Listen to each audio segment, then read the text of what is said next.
आज मी तुम्हाला एकदम सोप्या पद्धतीने मटण बनवून दाखवणार आहे। कधी कधी काय होतं ना, अचानकच पाहुणे येतात। अशा वेळी काय करायचं ना, काय नाही करायचं, फक्त हे 2 मसाले पाहिजे तुमच्याकडे।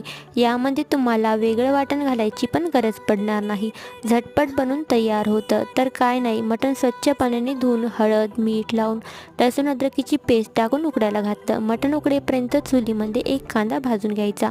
त्यानंतर त्याच पातेल्यामध्ये लसूण अद्रकीची पेस्ट वाटलेला कांदा भाजून घेऊ। नंतर त्यामध्ये लाल तिखट, घरगुती काळा मसाला आणि मटण घालू।